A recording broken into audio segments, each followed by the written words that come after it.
Gálatas capítulo 2, versículo 20, es un versículo conocido quizás para muchos y lo vamos a utilizar en esta hora para lo que Dios ha puesto en mi corazón compartirles este día de hoy. Gálatas capítulo 2, versículo 20.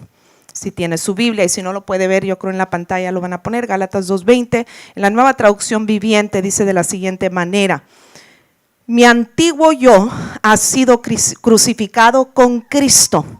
Ya no vivo yo, sino que Cristo vive en mí. Así que vivo en este cuerpo terrenal confiando en el Hijo de Dios, quien me amó y se entregó a sí mismo por mí. Amén. Qué bonita palabra. Pueden no tomar sus lugares. Mi antiguo yo, dice, ha sido crucificado con Cristo. Yo no sé cuántos de ustedes en su antiguo yo fueron etiquetados de una manera o de otra. Hay etiquetas buenas y hay etiquetas malas. There's good labels and there's bad labels, ¿verdad?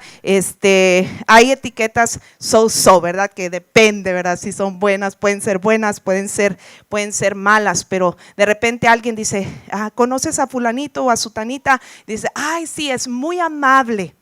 Y quizás se caracteriza por ser una persona muy amable, y escuchas y múltiples personas dicen lo mismo de ellos. La gente lo ha etiquetado, ¿verdad?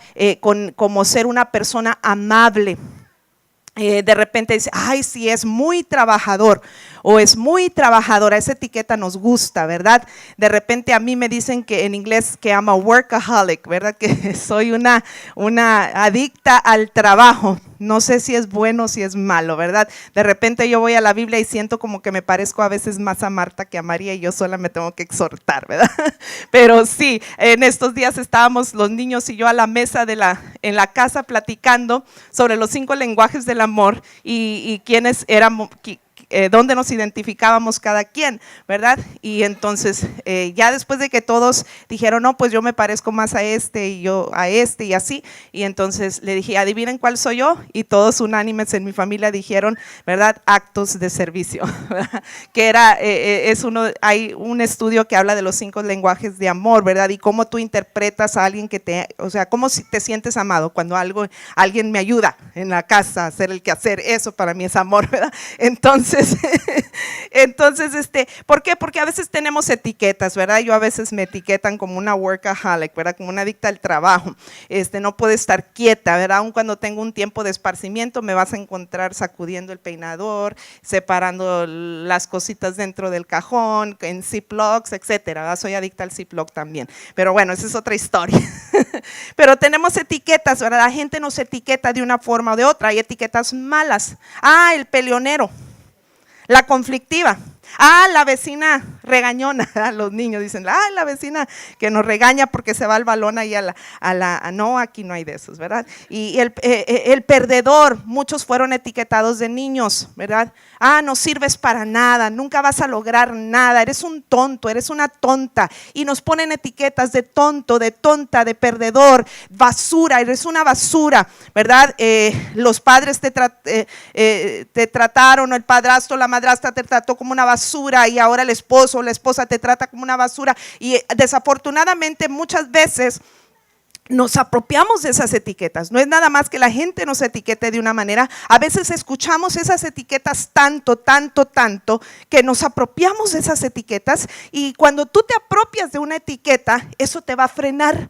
No vas a alcanzar todo el propósito de Dios para tu vida. Y hay etiquetas malas como perdedor, basura. A veces hay etiquetas, es bien preocupona. Es que la hermana o el hermano o mi pariente es bien preocupón o bien preocupona. Y a veces eso no es saludable, el estar siempre preocupado, ¿verdad? Es bien miedoso, es bien miedosa, ¿verdad? O como les decía, es bien enojón, enojona. Bueno, algunas etiquetas no son buenas, ¿verdad?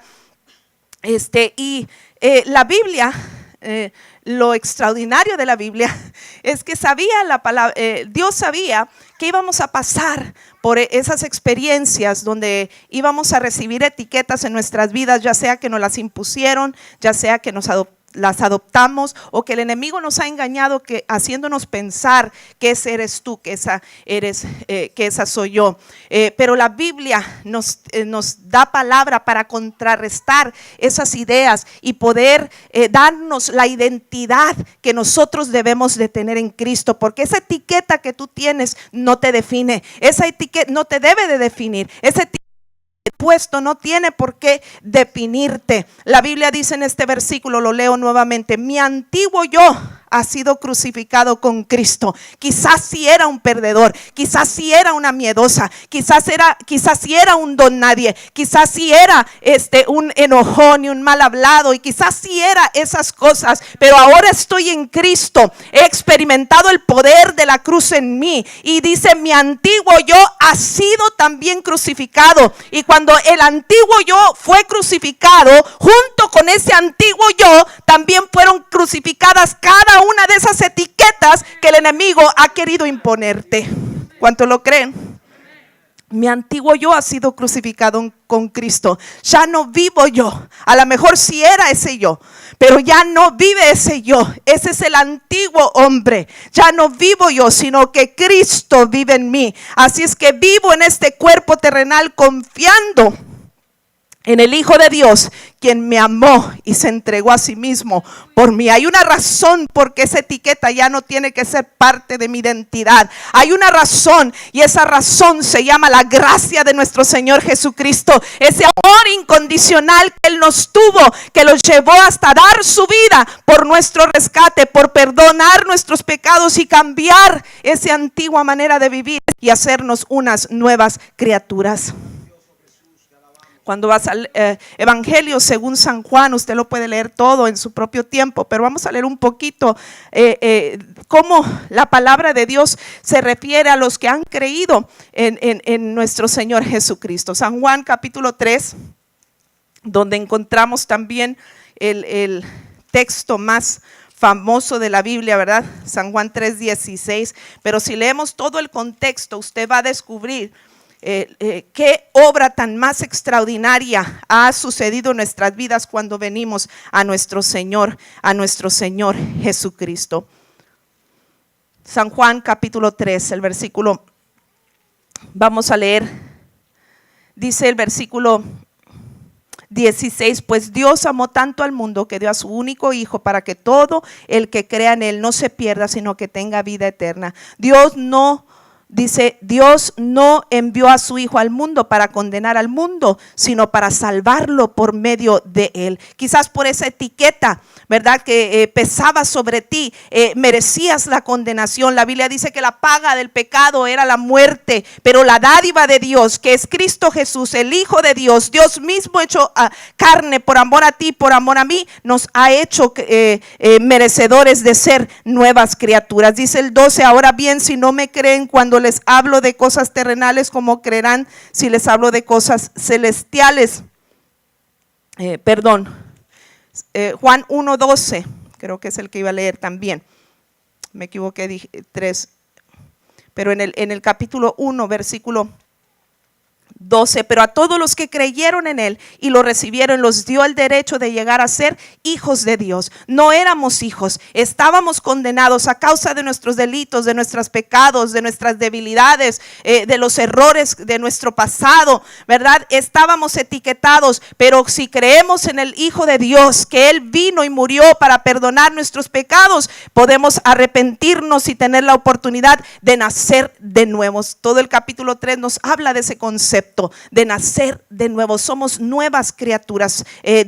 Con Dios sí hay borrón y cuenta nueva cuando venimos rendidos a los pies de Cristo. Cuando ¿quién es el que escribe? Vamos a pensar, ¿quién declara estas palabras que leí al principio? Mi antiguo yo ha sido crucificado con Cristo, ya no vivo yo, sino que Cristo vive en mí. Así que yo vivo en este cuerpo terrenal confiando en el Hijo de Dios, quien me amó y se entregó a sí mismo por mí. ¿Quién hace esa declaración? Es Pablo, el apóstol Pablo.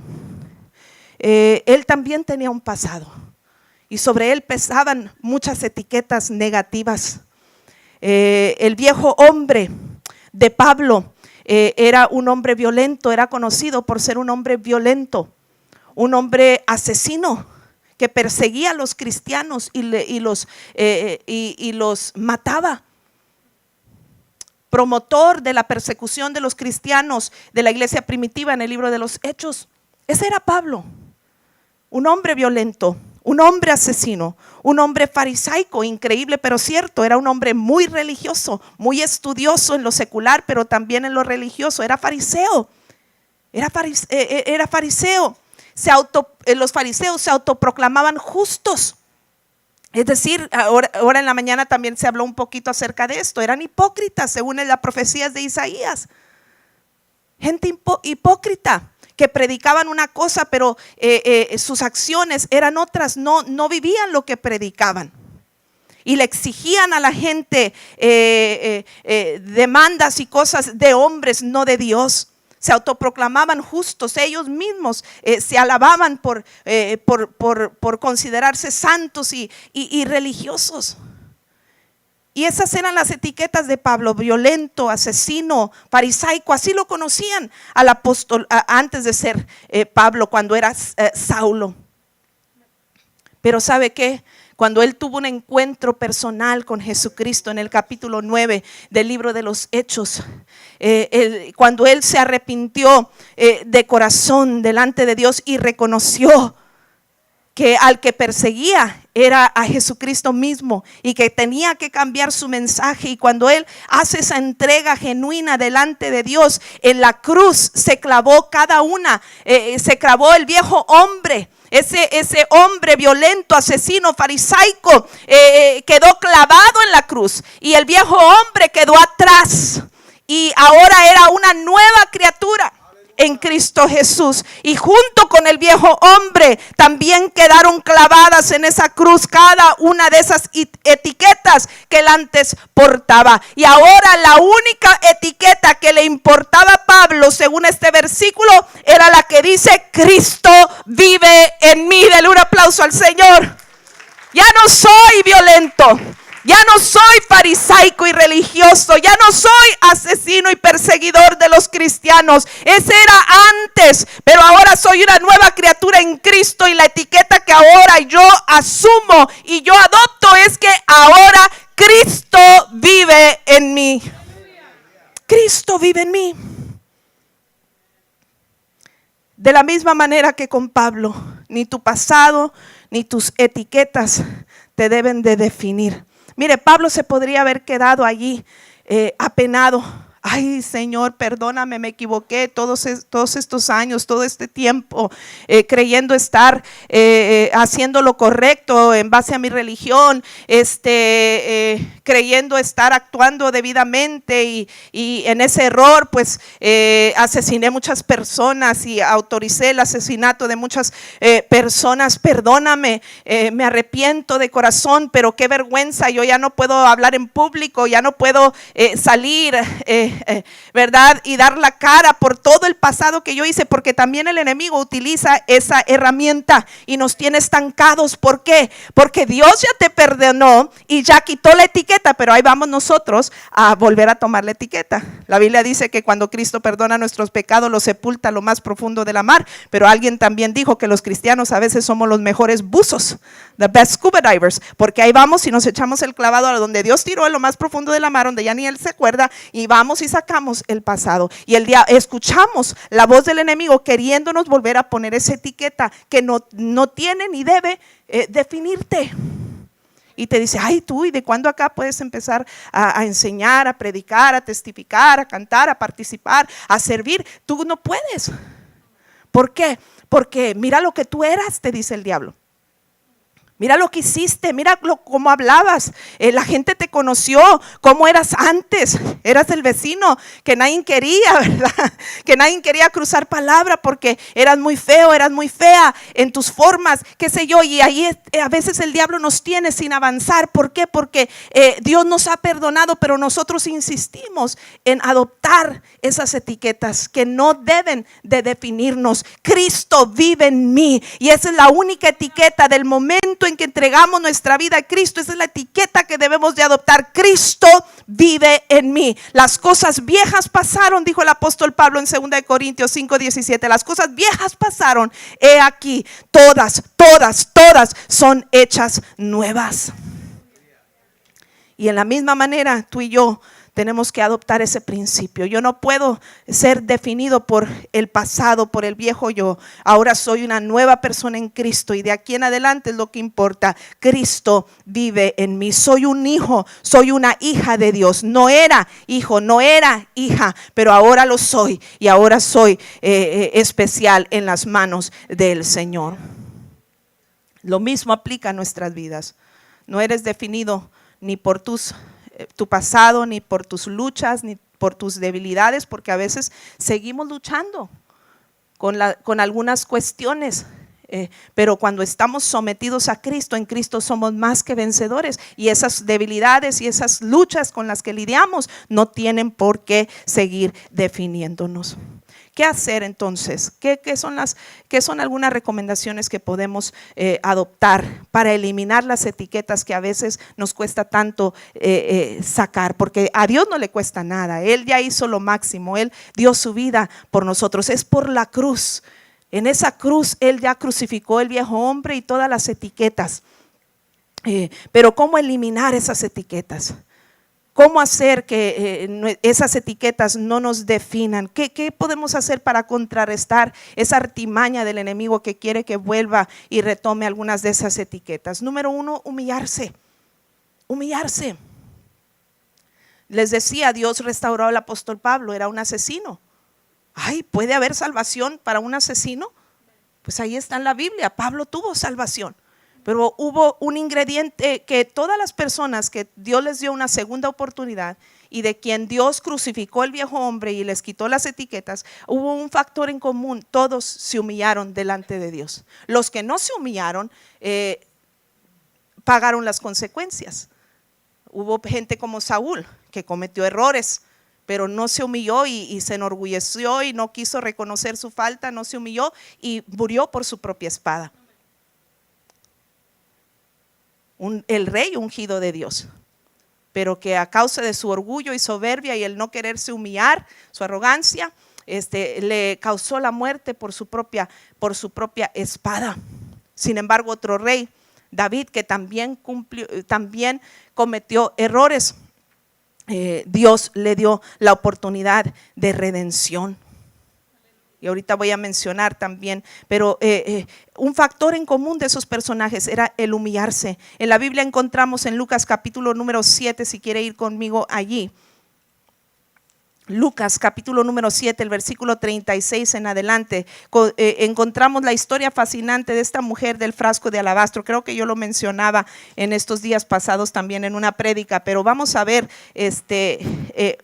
otro aspecto de este mismo caso. Lucas capítulo número 7, el versículo número 36, mire, lo leo nuevamente en la Nueva Traducción Viviente. Dice: uno de los fariseos invitó a Jesús a cenar, así que Jesús fue a su casa y se sentó a comer. Cuando cierta mujer de mala vida que vivía en la ciudad se enteró, fíjese, ¿cómo la conocían? Una mujer de mala vida, ¿verdad? Una mujer adúltera, una mujer que no tenía buena fama. Cuando cierta mujer de mala vida que vivía en la ciudad se enteró de que Jesús estaba comiendo ahí, llevó un hermoso frasco de alabastro lleno de un costoso perfume. Llorando, se arrodilló. Esos son acciones corporales que demuestran humillación. Su postura corporal nos habla de una humillación. Ella reconoció: yo no soy nada, me tengo que postrar delante de ti. Dice, llorando se arrodilló detrás de él a sus pies. Sus lágrimas cayeron sobre los pies de Jesús y ella los secó con sus cabellos. No cesaba de besarle los pies y les ponía perfume. Cuando el fariseo que lo había invitado vio esto, dijo para sí: si este hombre fuera profeta, sabría qué tipo de mujer lo está tocando. Es una pecadora. La gente la tenía tachada, una mujer de mala vida, es una pecadora. Había una etiqueta que pesaba sobre de él, pero sobre de ella, pero eran etiquetas que los hombres habían puesto, pero no Dios. Dice entonces, versículo 40, Jesús respondió a los pensamientos del fariseo. Simón le dijo, tengo algo que decirte. Adelante, maestro, respondió Simón. Entonces Jesús le contó la siguiente historia. Un hombre prestó dinero a dos personas, 500 piezas de plata y a unas 50 piezas y a la otra. Sin embargo, ninguna de las dos pudo devolver el dinero, así que el hombre perdonó amablemente a ambas y les canceló la deuda. ¿Quién crees que lo amó más? Simón contestó, supongo que la persona a quien le perdonó la deuda más grande. Correcto, dijo Jesús. Luego se volvió a la mujer y le dijo, Simón, mira a esta mujer que está arrodillada aquí. Cuando entré en tu casa no me ofreciste agua para lavarme el polvo de los pies, pero ella los lavó con sus lágrimas y los secó con sus cabellos. Tú no me saludaste con un beso, pero ella desde el momento en que entré no ha dejado de besarme los pies. Tú no tuviste la cortesía de ungir mi cabeza con aceite de oliva, pero ella ha ungido mis pies con un perfume exquisito. Te digo que sus pecados, que son muchos, han sido perdonados. Por eso ella me demostró tanto amor, pero una persona a quien se le perdona poco demuestra poco amor. Entonces Jesús le dijo a la mujer, tus pecados te son perdonados. Los hombres que estaban sentados a la mesa se decían entre sí, ¿quién es este hombre que perdona pecados? Y Jesús le dijo a la mujer, tu fe te ha salvado, ve en paz. Mientras uno le decían pecadora, Dios vio la posibilidad, gracias a la humillación que ella tuvo, gracias a la humildad, gracias a que se postró a lo más bajo y reconoció su condición de bajeza. Eso le valió para ser perdonada y ya no etiquetada como la pecadora, sino ahora era una persona salva. Ya no era pecadora, ahora era una alma salva y redimida por la sangre de nuestro Señor Jesucristo. ¿Quieres deshacerte de las etiquetas que a veces pesan sobre nuestras vidas? Hay que humillarnos. Segunda de Crónicas, capítulo 7, versículo 14. Es también un versículo conocido. Lo utilizamos para la oración, pero también habla de la humillación. Segunda de Crónicas 7, 14. Dice la palabra del Señor. Pero si mi pueblo que lleva mi nombre se humilla y ora, busca mi rostro, note, se humilla y ora y busca mi rostro y se aparta de su conducta perversa, yo oiré desde el cielo, perdonaré sus pecados y restauraré su tierra. Dios quiere restaurarnos. Dios quiere restaurar esa identidad que el diablo te quiso robar, porque si recuerda, Dios creó al ser humano en perfección en ese huerto del Edén sin pecado, pero fue el pecado que entró y contaminó al hombre y por ende a todos los seres humanos. Nacimos en pecado, somos pecadores, pero siendo aún pecadores, Cristo murió por nosotros y por eso en la cruz ahora está crucificado el viejo yo. Soy perdonado, soy redimida por la sangre de Jesucristo y esa etiqueta ya no pesa más en mi vida. Gracias a que hay un pueblo que se humilla delante de su rostro. Dele fuerte el aplauso al Señor. Si se humillare mi pueblo, entonces yo voy a perdonar sus pecados y voy a sanar su tierra. Otro factor es el arrepentimiento, porque una cosa es humillarme y reconocer, pero otra cosa es que haya un genuino arrepentimiento. Nosotros una vez le ministramos a una pareja que parecía que ya iban a entregar su vida a Cristo, lloraban y reconocían que no hay mejor vida que la vida en Cristo, pero cuando le preguntamos a las personas, ¿quieres recibir a Cristo como Señor y Salvador de tu vida? Dijeron, no estamos listos. Y rechazaron, no quisieron arrepentirse.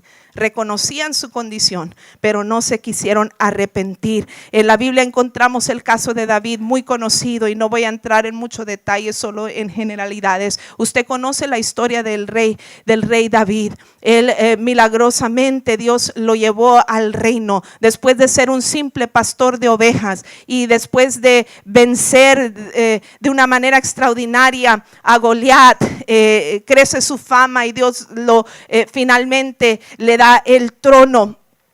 Y David es el rey del pueblo de Dios, del pueblo judío. Y estando en esa posición, usted conoce la historia también. Una de esas veces que él tenía que estar en la batalla, terminó él de ocioso, sin hacer lo que le correspondía hacer en el balcón de su palacio. Vio desde el balcón a una mujer bañándose que no era su mujer, la codició, la mandó traer, se metió con ella, después mandó asesinar a su esposo para quedarse con ella y encubrir su pecado, y sufrió graves consecuencias. Su hijo, su primer hijo, fruto de esa relación ilícita, muere y sufre graves consecuencias, porque cuando tenemos que asumir muchas veces consecuencias de nuestros actos. Pero un factor que le valió a David para después ser llamado por mismo Dios un rey conforme el corazón de Dios. ¿Cómo? Un adúltero, un asesino, un engañador que quiso encubrir. ¿Cómo después Dios lo puede llamar y poner en la posición de ser un hombre conforme el corazón de Dios? ¿Sabe qué era el factor? El arrepentimiento genuino. David se arrepintió de todo su corazón, sintió dolor y pena de haber ofendido a Dios. Y no solamente eso, sino que arrepentimiento también es una vuelta en 180 grados. Sentir dolor y pena de haber ofendido a Dios, de ir en la dirección equivocada, pero determinar enderezar el camino. Y encontramos la oración de arrepentimiento en el Salmo 51 de David, que dice: ten misericordia de mí, oh Dios, debido a tu amor inagotable, a causa de tu gran compasión, borra la mancha de mis pecados, lávame de la culpa hasta que quede limpio. Él no trataba de encubrir su culpa, reconocía que era culpable. Dice: lávame de la culpa, soy culpable, lo que está diciendo. Lávame de la culpa hasta que quede limpio y purifícame de mis pecados, pues reconozco mis rebeliones, día y noche me persiguen. Contra ti y solo contra ti he pecado, he hecho lo que es malo ante tus ojos. Quedará demostrado que tienes razón en lo que dices y que tu juicio contra mí es justo, pues soy pecador de nacimiento, así es, desde el momento en que me concibió mi madre. Y sigue diciendo: pero tú deseas honradez desde el vientre y aún ahí me enseñas sabiduría. Purifícame de mis pecados y quedaré limpio. Lávame y quedaré más blanco que la nieve. Y luego me gusta lo que dice: devuélveme la alegría. Oh, el diablo te ha etiquetado, ha querido borrarte la sonrisa del rostro, ha querido borrarte la alegría, ha querido que bajes las expectativas de lo que Dios tiene para ti, porque has cometido errores y faltas en el pasado. Pero si como David nos arrepentimos de corazón, Dios nos va a devolver la alegría. Dice David: devuélveme la alegría, deja que me goce ahora que me has quebrantado. No sigas mirando mis pecados, quita la mancha de mi culpa. Crea en mí, oh Dios, un corazón limpio y renueva un espíritu fiel dentro de mí. No me expulses de tu presencia y no me quites tu Espíritu Santo. Restaura en mí la alegría de tu salvación y haz que esté dispuesto a obedecerte. Entonces enseñaré a los rebeldes tus caminos y ellos se volverán a ti. Pudiéramos seguir leyendo, pero fíjese, alguien que se arrepintió de corazón, aunque cometió graves faltas, se arrepintió de corazón, le valió para volverle la alegría y restaurarlo. Y dice: entonces enseñaré a los rebeldes tus caminos y ellos se volverán a ti. Ese mismo hombre, regenerado por Dios, con las etiquetas borradas de su vida, ahora podía ser un instrumento para que otros vinieran a los pies de Cristo. Dele un aplauso al Señor. Al igual que David, al igual que la mujer del frasco de alabastro, necesitamos humillarnos, necesitamos arrepentirnos. Y si hay esas actitudes, esa combinación de actitudes, muchas de esas etiquetas se van a caer en el nombre poderoso de Jesús. Otro elemento que necesitamos para que se quiten las etiquetas es creer. Elizabeth es un ejemplo de ello. Elizabeth es una mujer que Dios le dio una promesa de que iba a ser madre en Lucas capítulo número 1. Ella era una mujer anciana, junto con su esposo, el sacerdote Zacarías. No podían tener familia, ya eran de edad avanzado, aunque eran creyentes los dos. era el sacerdote, el pastor, como quien dice de ese entonces. No podían tener familia y Elizabeth era conocida como esa mujer estéril. Pero vino un ángel y les dio, vino y se les dio una promesa de que iban a tener familia. Zacarías por su edad y eso no creyó. Dijo, ¿cómo es posible? Ya somos ancianos, ¿cómo va a ser esto? Y por eso, por no creer, ¿verdad? Se quedó mudo una semana sin poder hablar, ¿verdad? Dios le dio ahí una pequeña lección, ¿verdad? Por no creer, pero la incredulidad de Zacarías lo llevó a estar mudo, pero la credulidad de Elizabeth la llevó a estar embarazada. Mientras la incredulidad de Zacarías lo limitó, la credulidad, o sea, el creer, el poder creer a Elizabeth le dio la posibilidad de donde no había nada, producirse algo. Where something is barren, to be fruitful. Donde estaba vacío, ahora estar fructífero. Allí había solo en un esposo y en una esposa la diferencia. Porque la incredulidad te limita. Porque a veces no la creemos. Dios ya nos perdonó, pero nosotros no la creemos, de que un Dios tan perfecto pueda perdonar algo tan sucio y tan bajo y tan vil. Claro que sí lo hace, y si tú lo crees vas a poder avanzar y no quedarte vacía, sino dar mucho fruto, y fruto en abundancia. Y permítame leer solo unos cuantos versículos de este pasaje. El versículo 24 del capítulo 1 de Lucas dice: poco tiempo después, su esposa Elizabeth quedó embarazada y permaneció recluida en su casa durante 5 meses. ¡Qué bondadoso es el Señor!, exclamó ella. Me ha quitado la vergüenza de no tener hijos. Oh, allá había una etiqueta de vergüenza, porque en aquel entonces en la cultura se creía que una mujer estéril era un castigo de Dios. Algo muy malo y muy perverso tuvo que haber hecho esa mujer para que esté estéril, y la gente las etiquetaba por ser estéril. Pero Dios le dio una promesa. Ella lo creyó, y como ella lo creyó, Dios le dio fruto en su vientre, y ella exclamó y alabó al Señor: me has quitado la vergüenza de no tener hijos. Esa etiqueta que antes te avergonzaba, ahora puede ser tu testimonio. Y cuando la gente te diga, pues no eras tú esto, no eras tú aquello, y cómo estás ahora, ahora sí muy santo, ahora sí muy santa, ahora sí muy perfecto, muy perfecta. ¿Sabes qué? Yo era, pero este que ves ahora es un hombre, es una mujer que ya no pesan las etiquetas sobre de él, porque Cristo las clavó en la cruz del Calvario y me ha hecho una nueva criatura. Y luego dice el versículo 36 y 37, mire qué bonita esta palabra. Quisiera leerles todo, pero el tiempo no nos alcanza. Dice: además tu parienta, cuando Dios le da la promesa ahora a María, parienta de Elizabeth, que iba a tener al niño Jesús. Ahora el 36 dice, en ese mensaje a María también le dice: además tu parienta Elizabeth quedó embarazada en su vejez.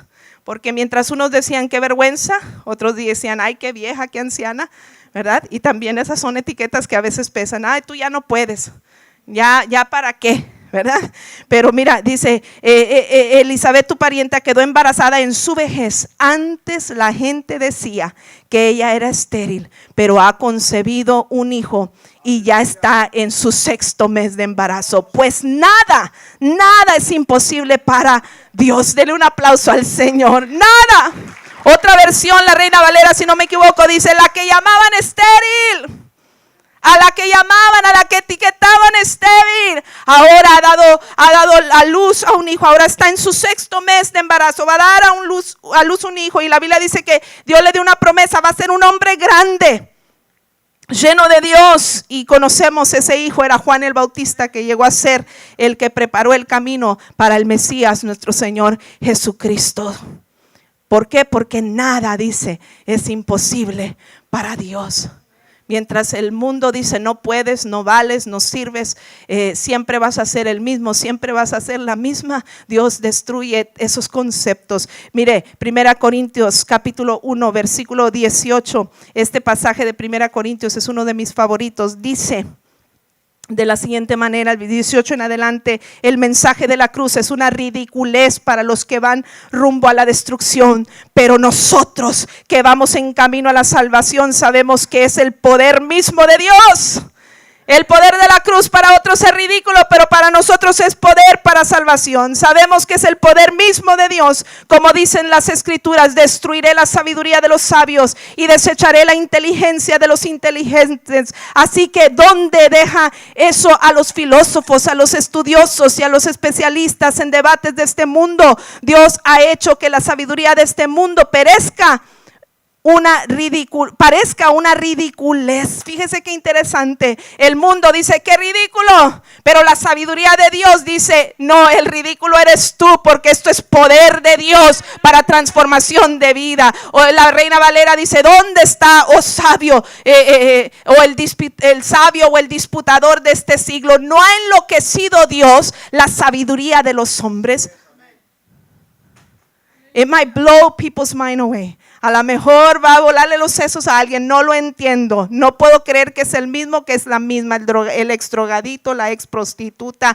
No puedo creer que ese matrimonio se rescató. No puedo creer que esa vida se regeneró. No lo puedo creer. Pero mientras ellos no lo pueden creer, para nosotros es poder de Dios. Lo que para algunos parece locura, para Dios esa es su lógica. Él es el Dios de lo imposible. Denle un aplauso al Señor.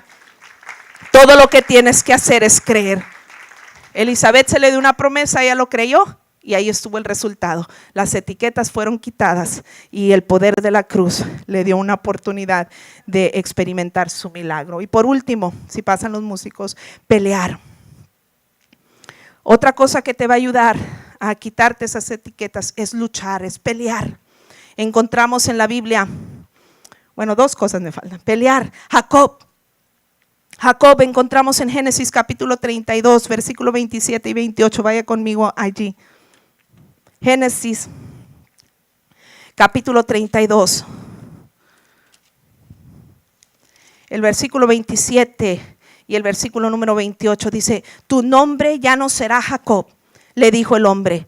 De ahora en adelante serás llamado Israel, porque has luchado con Dios y con los hombres y has vencido.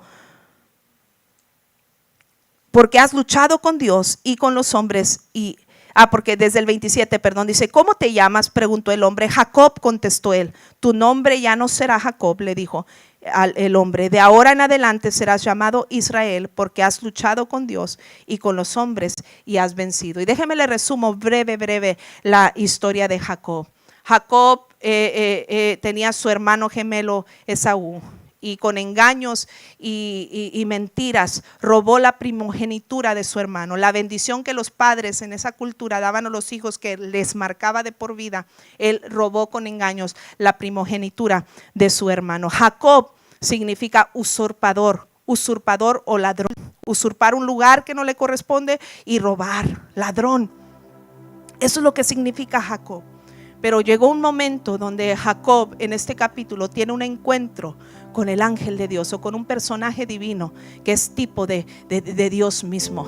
Y la Biblia dice que él dijo, ya que tengo a Dios cara a cara, voy a luchar por mi bendición, porque aunque me equivoqué en el pasado, yo esta oportunidad no la dejo pasar.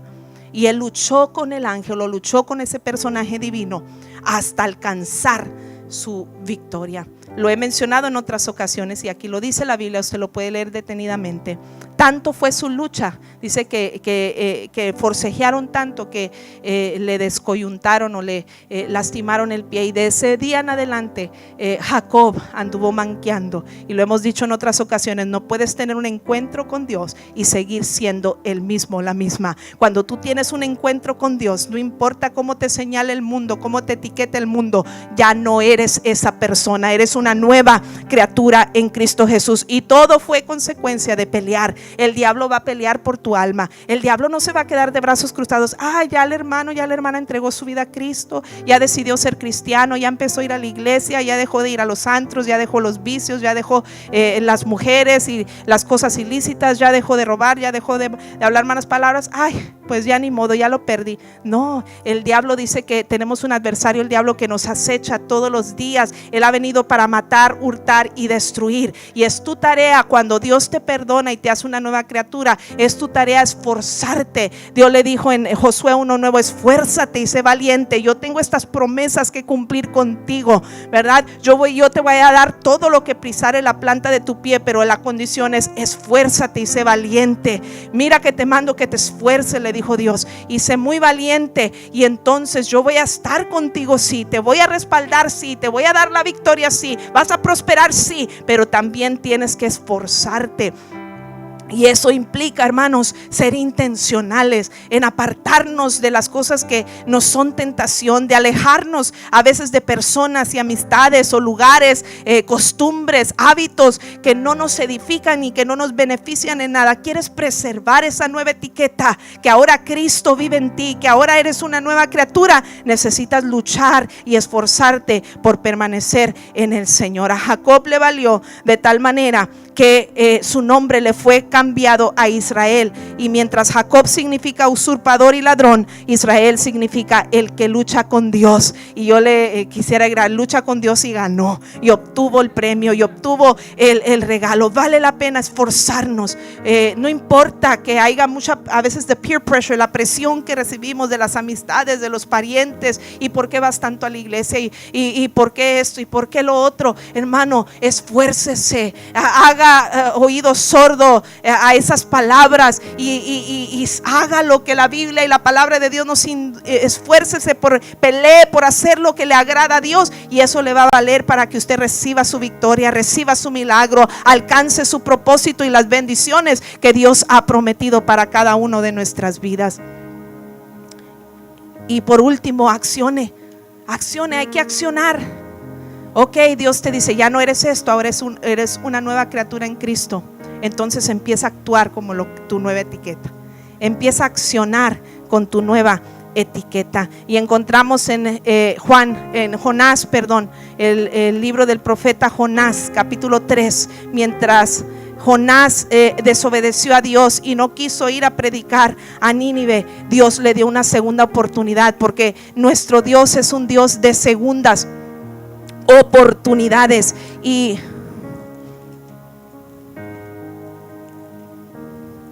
encontramos que Dios, estoy pensando en mi mente, me quedas Nahum.